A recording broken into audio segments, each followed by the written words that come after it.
Hello, you beautiful listeners. Welcome to session 0 of Gnomington. I am your sexy host, Samantha Vito. And what is Gnomington, you ask? Well, Gnomington is a happy little enchanted kingdom in a very far, far away land. And yeah, this is gonna be some Mild Adventures of Gnomington. What's the big old story and plot? None! These are some homeless ass motherfuckers and they gotta pay some goddamn rent. That's the eventual. That's the plot. So, enjoy session 0 as we discuss whatever the fuck this is. So, Maury, what is your character? My character is a delightful, normal human being. Totally not a minotaur at all. Just look at his majestic mustache. You know what? That is a glorious mustache, and I will actually reward you some convincing points. So, Honey Bunny, have you thought of any thoughts to your character? Oh, yes. So, my character, at the end of the day, he has no use for money or anything. He's doing this to build life experiences because he's expected to be taking over the job as a principal. His name is Shrub. And so it depends on Shrub's actual emotion on how he's going to depict himself. So if Shrub's in a playful mood, he's going to take on the appearance of a 17-year-old, well, we'll say 18-year-old teenager. And he stands a whopping 5'4". His body looks like it's made of vine work, and he has a massive sunflower behind his back that he always has, and it always changes in a flower based off of his emotional aspect. But then when Shrub is actually in his body that really represents his true age, when he's supposed to be working as the principal, he stands about a good 5'11", 6 foot, and looks about a good 160 pounds. But he has hair that falls to the floor, and his hair is made of cherry blossoms, and he wears a kimono-style robe that is made of very intricate silken-style stems linked together to make a very majestic-style looking kimono robe.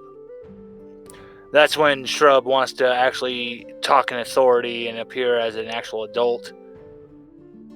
And then there's the appearance that Shrub takes when he's pissed off, and that's based more off of his parentage. That's because his mother is Egistril, the world tree, and his father is Tartarus, the prison of chaos for titans and other beings.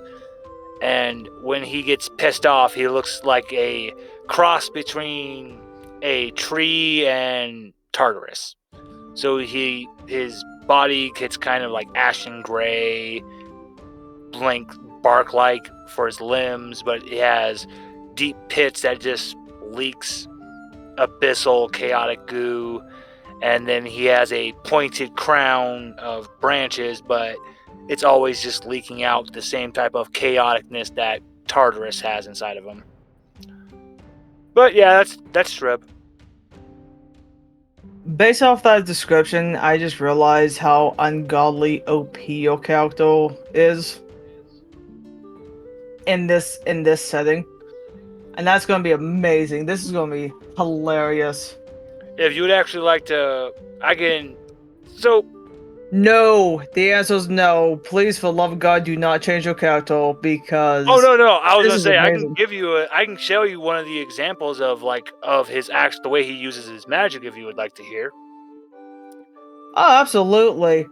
Well, before we get into the details of what your characters can do, I think I should describe the homebrew which I created, so the listeners can understand of what this world is about. Roger, So- Roger. Let me just give myself a quick mute for you.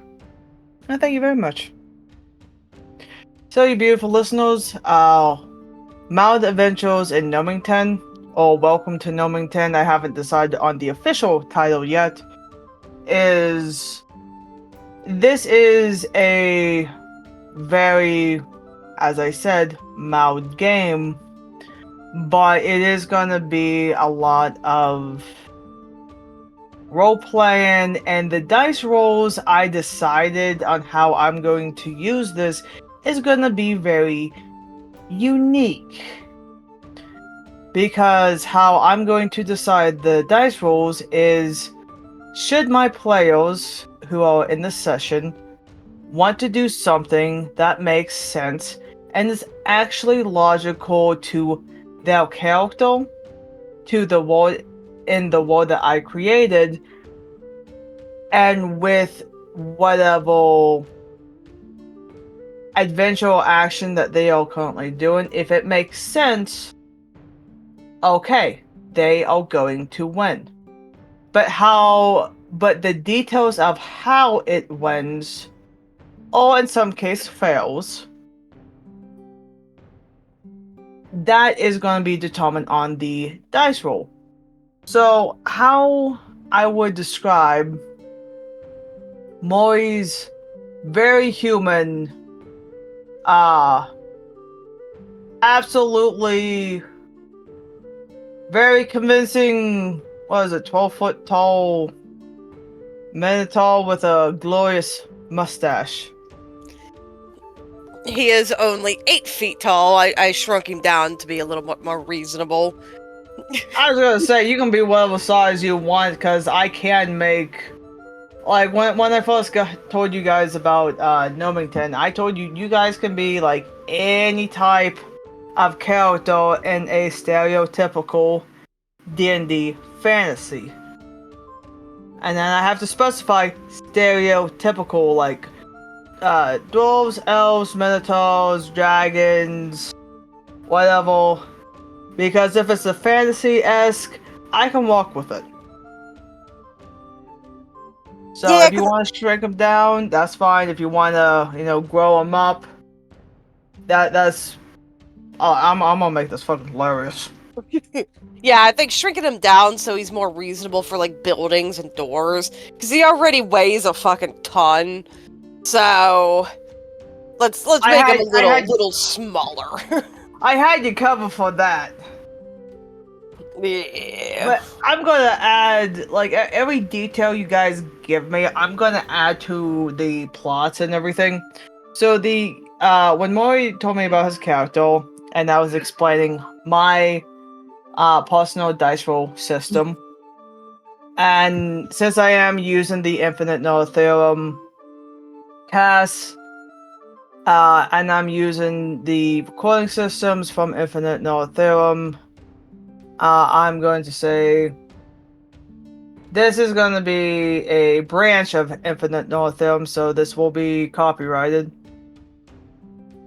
When I describe more about my dice system, how I'm going to use it, that I specifically created for this game, is your rolls will be one based on the logic of what you decide, and high rolls does not mean success, low rolls does not mean failure. An example in which I gave is, Maury's a 1,000-pound giant, totally human convincing Minotaur with a glorious mustache. And there was this, I don't know, Robin Hood human pixie motherfucker and spandex and tutus and trying to rob his ass. I asked Maury, what would you like to do if you see a regular human and spandex trying to rob you? Maury, what, can you tell the audience what you said? I actually remember now. You said you was gonna intimidate him. Oh, right, yeah. I was gonna try and intimidate him. But just bending down and looking at him. Okay, and which I explained, okay, let's say for You know, Mori rolls a 20, I rolled a 1. So Mori bends down, he looks the Robble, you really can't look the Robble in the eye, because he sees a Minotaur. But, would Minotaur's eyes be face-fronting or side-fronting? I've always had them forward fronting because mine have always been a predator of some kind. Okay, and it's just okay. With that example, I'm gonna add to see a cow with front forward eyes is very unsettling, and the robber just shits himself to start crying because it's terrifying. He don't know what's gonna happen, but he knows he's gonna die. Alright, but let's reverse the roles. Let's say in this situation, Mori bends down to intimidate the robber, and he rolls a nat 1, but my robber, who has, and I should specify, he has no weapons. Oh, he has a stack of arrows, but his bow is broken for some reason, so Mori goes down to look the robber in the eye, and the robber, the attacker, is not scared. He goes to punch Mori in the head. But because this is a regular human, and Mori is a horrifying cow monster, the robber breaks his fucking hand, falls to the ground, and starts crying. Well,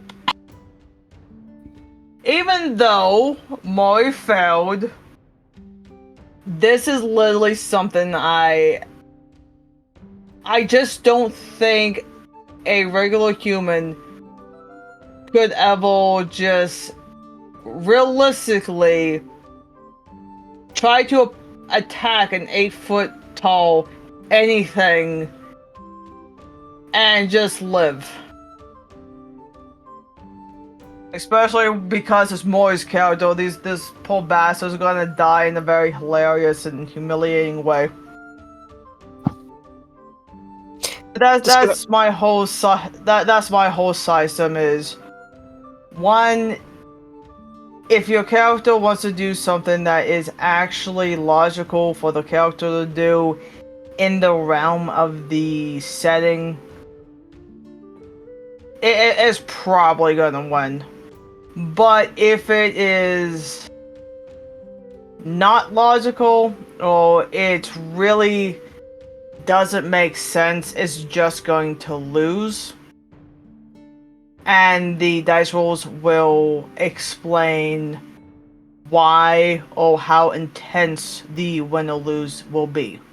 How I also use the dice is it's going to be a lottery system, which I have a shit ton of items written down for which numbers, and oh my god, this is gonna be hilarious. I'm so excited for this. I've been waiting so long for this game. I do apologize. I actually forgot to tell you one very massively important fact about Shrub's biology. There's a reason why Shrub is able to take different forms for his body, because Shrub is part of a very rare species. He is a species called a living dungeon. Meaning he is a actual dungeon that is alive, self-aware, and no, this isn't a mental projection of his body. What the living dungeons are able to do, they have a core that they're able to put inside of a avatar, like a living husk for themselves. Because Shrub's real body is basically it's what's called the world flower. It's a flower the size of what you would think is Aegistrel, and different petals go to different universes. And yeah, that's Shrub.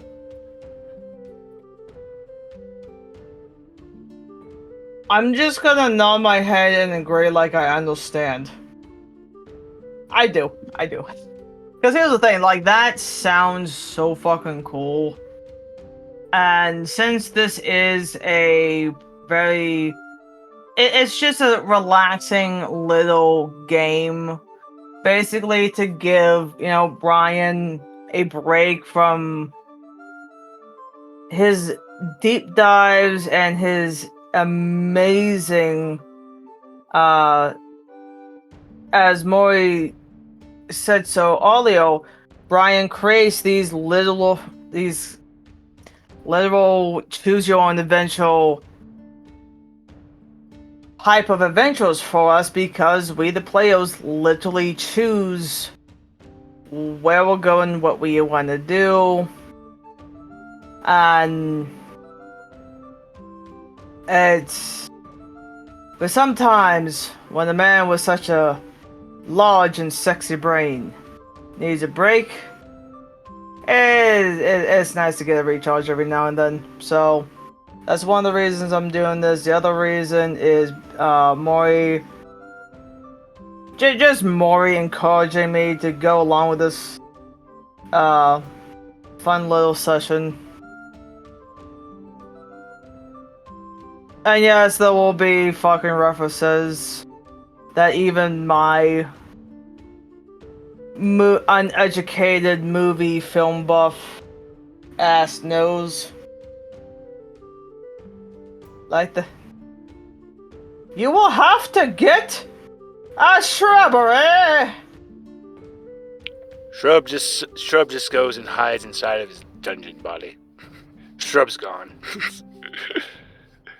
He's been through Not it. that type of shrub. A non-sentient shrub. But Okay, I good will let you Shrub. know.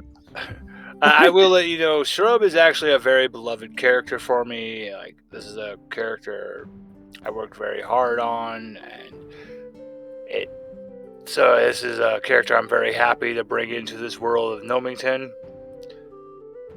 And I will say, Shrub is he's adorable and everything, but he is very, very smart. But at the same time, he's a little whippersnapper.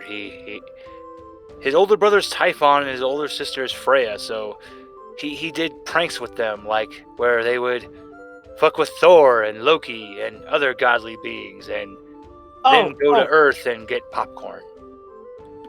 So here's a question for my two players. What type of housing would you guys like? Because the whole point of this game is,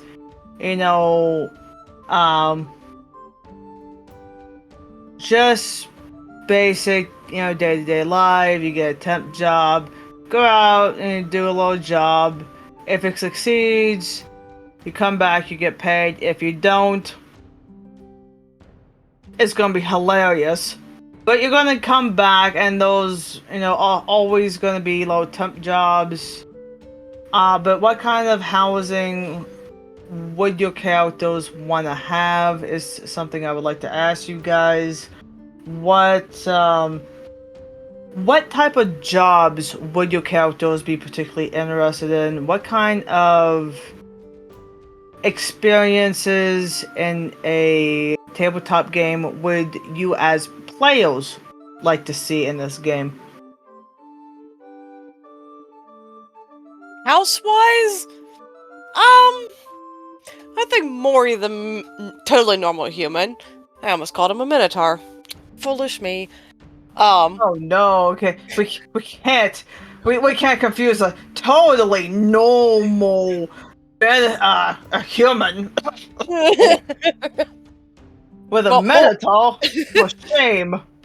Mori the totally normal human, is probably gonna want to farm. I mean, because the other thing is, like, you guys don't have to rent anything, but it's like if you guys was to think, is like, what kind of life would make your characters happy in a fantasy kingdom? Well, it's a melting pot of different races and cities and um all this other good things. But Definitely a like farm. perfect. And now, what type of housing would Shrub like or like to walk towards? So, Shrub would actually look for the hostel, so that way he can have interactions with as many people as possible. Because the whole point of what Shrub is doing right now is there actually is a point because he has graduated from his Somnium Guardian School. And this was a school for people to be guardians of different aspects of emotions and ideals. And Shrub was nominated as the guardian of creativity. He may be a guardian, and he may be going to be the future principal and location of this school. Shrub has no real actual idea of how to interact with people. Shrub I is have. beyond innocent. You know what? I have the. Okay, so I know exactly how I can help Shrub out with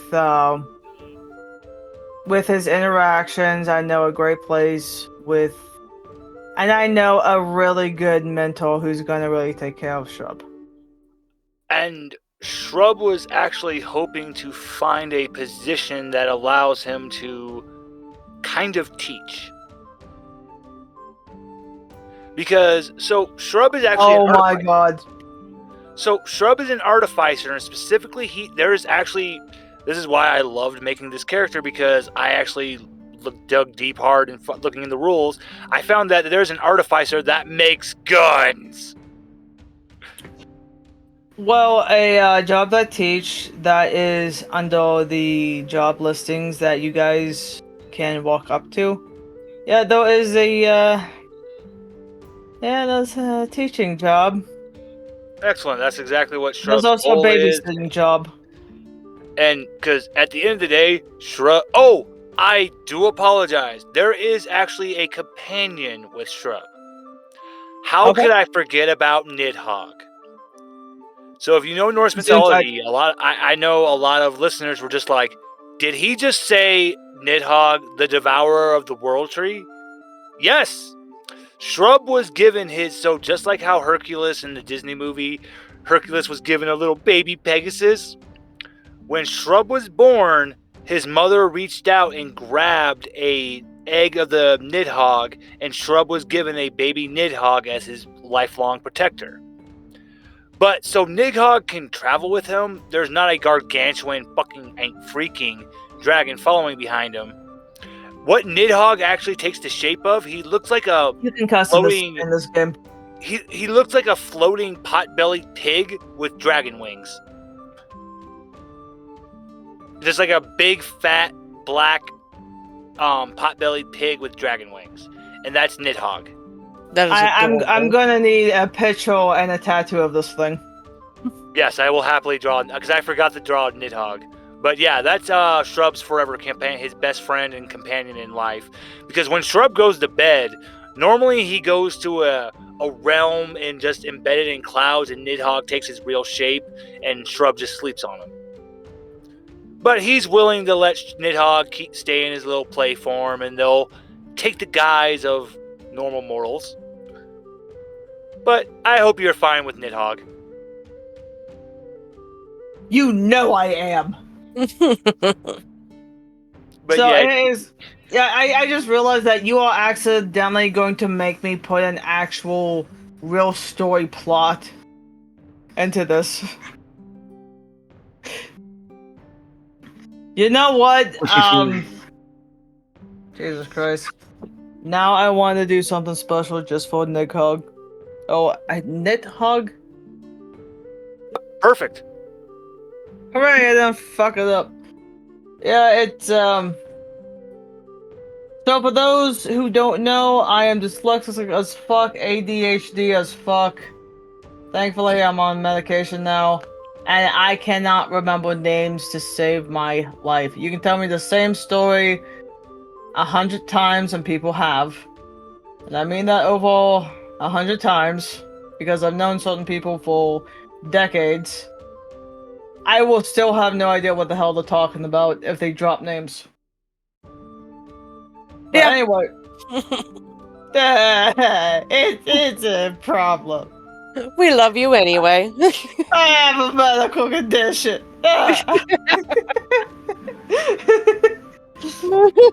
Alright, so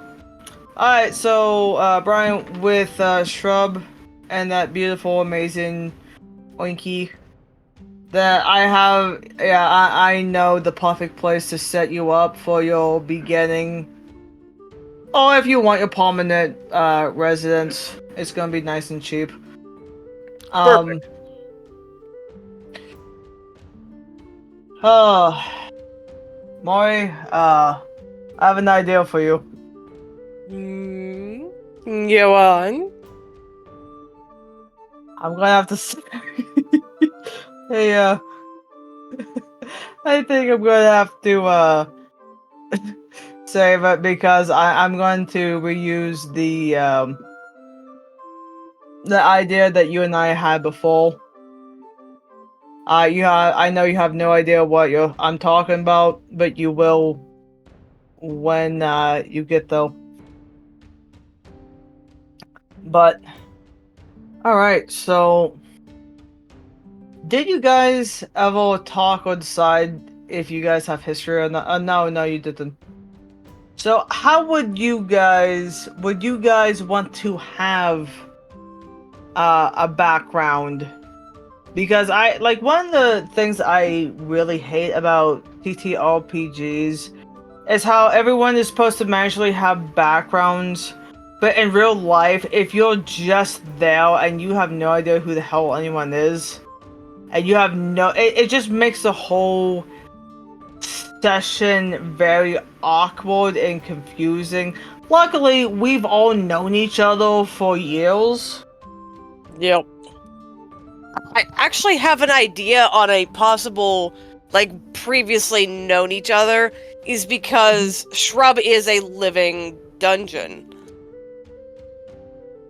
Oh!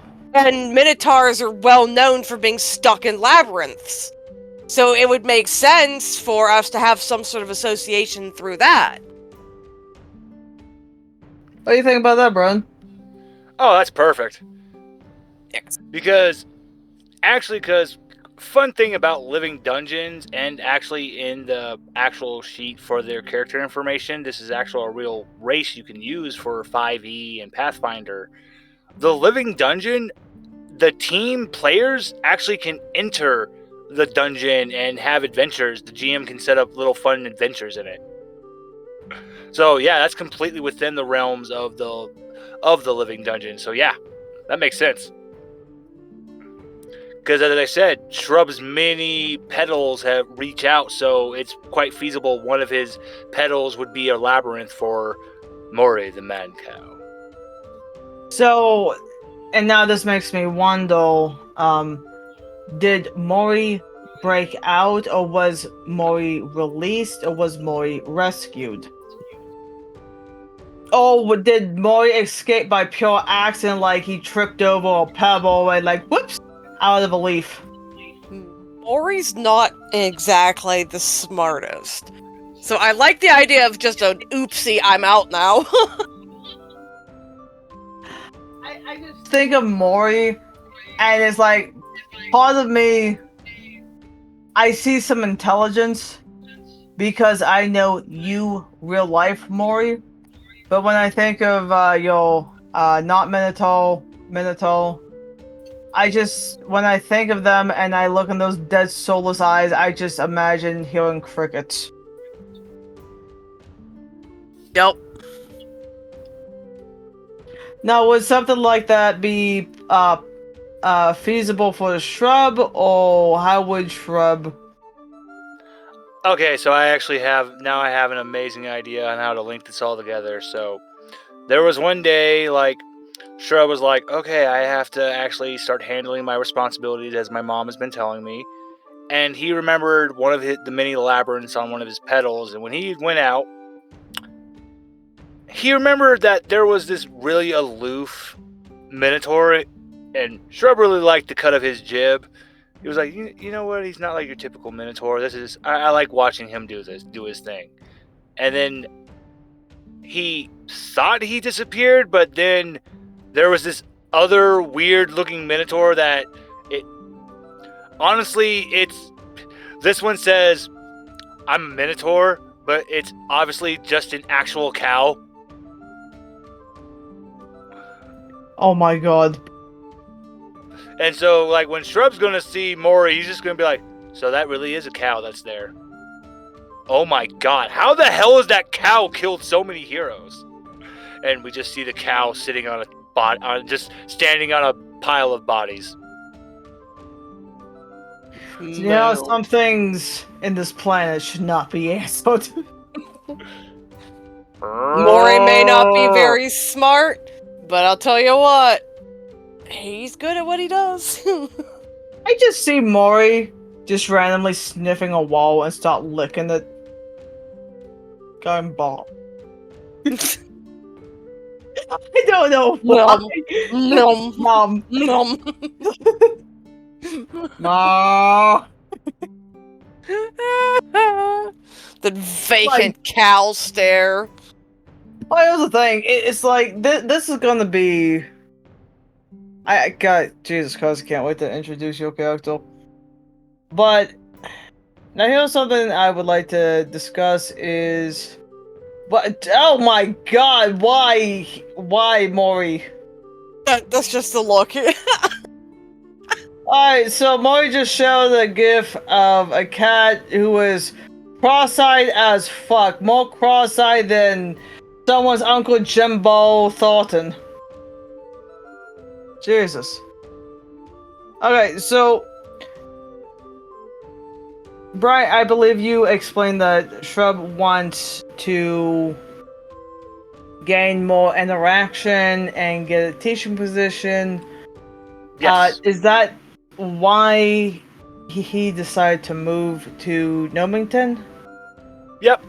Because he would be able to meet a variety of races, because how is he going to take over being the headmaster and principal of a school that interacts with many different species, gods, literal figment of imaginations brought to life, if he's only ever really been sheltered by his mom and Tartarus and his older brother and sister his whole life?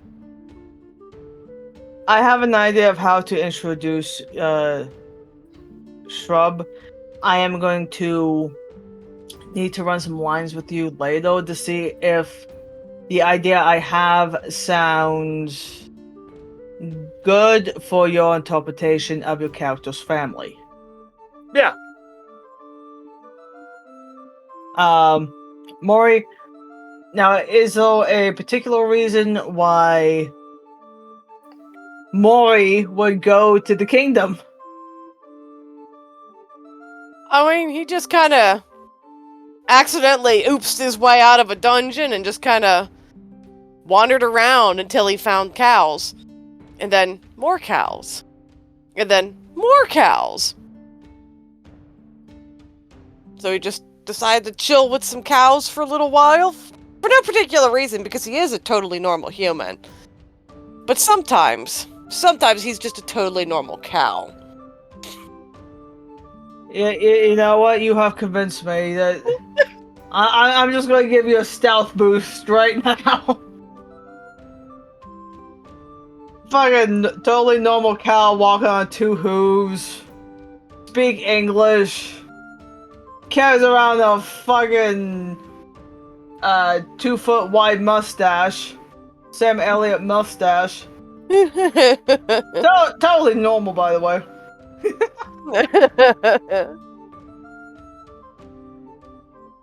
Oh my god. So here's a question for you guys. Do you guys have any questions for me about the world you're in? About the interaction you might encounter? About how the money system would work?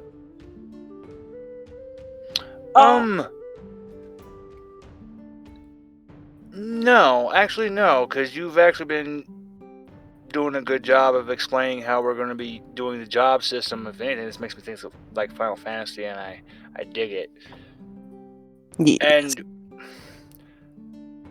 one of the last things I did want to make sure to share for this session 0, so the listeners can have a really fun idea to really think of like how Shrub works, because I've been describing this cute little guy and everything who can change shape, but here's the one thing about Shrub is that the way he uses magic and his abilities, because he can summon a really badass cannon that shoots Eldritch Blast, but he chooses to use a set select of spells because he is a very creative person, and this happened canonically in the session Shrub came from, the game Shrub came from. He was asked to demonstrate his abilities, and he said, "Can I utilize a certain set of spells?" And they're like, "Okay, go ahead." He goes, "All right." So Shrub, what he did was he commenced to talking to plants, and he had them form onto his arm until they are about the size of like a titan. And so he had a massive arm the size of a titan, and he utilized the spell Catapult. And what normally you can't shoot anything over a certain like 5 pounds with Catapult, but this is why Shrub is creative. He used Catapult on his shoes. And so he shot himself into the air. And then looking down at the training dummy, he utilized Catapult again on all the hundreds of thousands of plants on his arm, using that to shoot the fist at massive speed at the training dummy. They say that training dummy is still falling through that planet to this very day. And then the training dummy is going to land and fall on some unsuspected victim, and all you hear very, very far away is, "My life!" But that's just also to give you a idea as well, GM, about how I use Shrub, and that's how he uses his magic. He doesn't just sit there and say, "Okay, I'm just gonna throw this." He tries to think creatively, like, how can I use this to its full advantage? Here's the thing: is like I said, is because this is more of a improv. That was the term I was looking for. An improv role-playing game than a 500-page, very in-depth, detailed system. It's like, I ain't got time for that. So the rules are, if I say it happens, it's gonna fucking happen. That was just actually me finding a way to actually pull that off within the rules of D&D, and I was still very impressed that I was able to pull that off. Because I know. no one was able to say, "Oh, wait, you." They're like, "Oh, wait, you can do all that. You followed." And I'm like, "Ha ha ha! Take my giant Luffy punch, KO!" But this is why it's like I did try to play proper D&D, and it's like, can we just roleplay instead? And like, just tell me the world, just tell me what, just because this is the thing. It's like your backgrounds. This is why I'm asking about your backgrounds, your characters, like what are your hopes and dreams, and you know, how I'll get stupid with it is like, do you want chocolate or vanilla ice cream? I like I'll make it. Like I'll make it in the story, but the thing is, the thing that pisses me off, like one of my biggest fucking pet peeves about tabletop games, is when your backgrounds don't fucking matter. And Yeah. it's like, okay, it's like, oh, you're this, it's like you're this combat war veteran and you've been through hundreds of battles and you survived hundreds of wars and you killed Hitler and shit. Oh, and now you're in the stealth mission. You roll a 1, you step on a rake and you set off like 10 10 fucking TNT bombs that's laying right next to you for some goddamn reason. It's like, what? What? What? How? It's yeah, like I know. and it's like this one person just going on and on about this, 10-minute fucking speech, and they had high charisma, and they had an amazing background, and they had all these amazing like friends in the crowd. They wrote in that one. It's like, this guy's boring. Oh him. Oh this man. It's like, geez, what? Alright, so I'm a little bit literal in certain aspects, but if something is just bullshit, it's just bullshit. Exactly.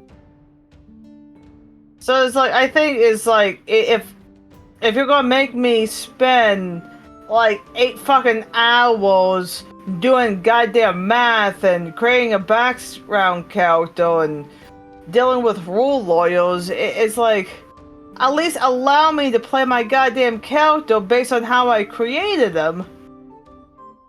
Not one. Well, I guess I'll just die. But that's why that's one of the other reasons I'm creating Mild Adventures in Gnomington, which I am going to work to make this into a proper book so anyone else can play this. Should this get popular enough and I can actually afford to get this nice and printed. Because I know when I make the official book versus what I'm doing now is going to be completely different. There will still not be 500 pages. Might be like 5. 5 pages for $5. How's that? And if you tip me, you get a 6-page. It's gonna be it'll be Welcome to Gnomington fucking coloring book. Those are goddamn rules. I mean, that's actually not a bad idea for merch. Yeah, oh my god, do like a chibi versions of everyone's character. I'm gonna talk about the merch idea when we're not recording. So Yep. in regards to like other aspects of the game, what is one thing in this game? What is the one thing in tabletop game in general that really you just don't want to deal with?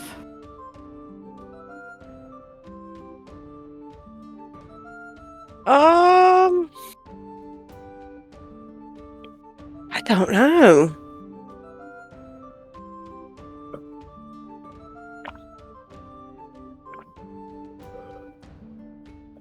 Well, here's a question. Because I know for me, the combat system or the moving system just pisses me off. Like, it's like, oh, you get to move, now you have to wait for 20 minutes. So everyone else takes a turn. You get to attack, and then you gotta wait 20 extra minutes. And that's when people is fast. It's like, I'm just changing that system right now. Yeah, yeah. Yeah, Yeah. I despise movement. Oh god, I hate movement rules. It's such an annoyance. Yeah, I think we Yeah. all agree on that one. Okay, so the movement mechanic from that bullshit is banished. I will not have that ass fuckery in this game. So, yeah, the hell with that. What? Just because I'm a Minotaur, I'm only allowed to move 5 feet? No, you're only allowed to move 3 feet every other turn. But where am I gonna get a 3rd foot? Oh god. You asshole. Oh, good. I'm just gonna put in like fucking drum roll mechanics. Mechanics, no, no dyslexia, no. Now here's one very important question: what type of adventure you would like to see your characters experience? I don't really have anything specific in mind for Mori. Just want to see what the world is like and see what shenanigans happen. Okay, because aside from teaching, is there anything Shrub would like to do, like just for fun? Because I know Brian, you love the beach episodes. What type of episode would Shrub really like to have that I know you two would have the most fun in? Hmm. Okay, because there's actually quite a bit. Okay, this is actually okay. I mean, you can always write down and tell me later if you can think of anything for now. Like if there's like a type of restaurant he wants to try, or maybe a walk in the park. Oh, definitely going to a restaurant because Shrub has never actually gone to a restaurant. I like for Shrub, I'm going to knock out 3 things with 1 single stone. And it's gonna be amazing. And I think I know what you're talking about. Yep. The good old Danny's Tavern. Excellent. Interesting. I Here's can't the wait thing. for Mori to trip over a table. You trip over the table and you just hear the table scream. Danny snaps his fingers and you get lifted off the table, Maury, and you're gently put down to the floor of the table, still screaming, "Oh, my legs!" And then it gets healed and it stops becoming sentient.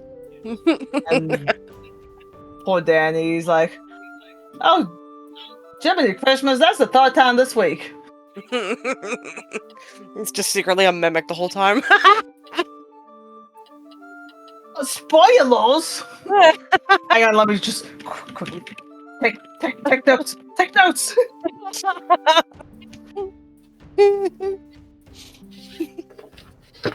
All right, I think Oh, wait, hold on. The mimic table that licks your ankles while you're eating. you know what that's two that's a couple streets down the road, okay? That's a very special place. All right, so oh my god, I am so excited. I think for a session 0, this is for my very first one. I think this went pretty good. Oh yeah. Now, Brian, our master GM and Squid Overlord, do you have any feedback for me for this session 0? No, you did fantastic for your first time actually doing a real full-on actual session 0. You did fantastic. Be very proud of yourself for this. You did a great job. You set a real set goal of what you're trying to aim for with this game, because most people just get lost in the idea of having to do the module or the rules, but you have what you want. You want to just set a living world, and you did a good job. If those because I was afraid if this was gonna be like too interviewee. It's like instead of Larry King, it's just spinning around. It's like, and here we are. So, you're a squid person. Tell us about that. No, you did a great job. I really appreciate this because my first time running any game with me being a new I'm not gonna call myself a GM or a DM. I'm just a Sammy. No. So thank you guys so much for joining in session 0. Thank you to the beautiful listeners who all taken the time to hear this hilarious episode. I don't know how often people do record and release session zeros. Do people actually do that, or is that just a me Yes. thing? No. They actually release session zeros are a great thing to release. I thought so because it gives needed background context without info dumping. Yeah. Alrighty. So, any last minute opinions or questions about the Mild Adventures of Gnomington? I mean, Oh, I no. want a lot of things to be just a surprise for me because I like that idea much better. I'm ready to, because I rather keep everything a surprise for what you have planned. Awesome. I did want to make sure that you guys and the listeners understood those actually reasons I'm going to use the dice rolls in the way I do. It's like, I swear to God, I'm not just pulling shit out of my ass. I really did. I'm really am working on this dice system for the for those who are rule impatient like me. So thank you everyone for listening, and we can't wait to see you next time. Until then, goodbye.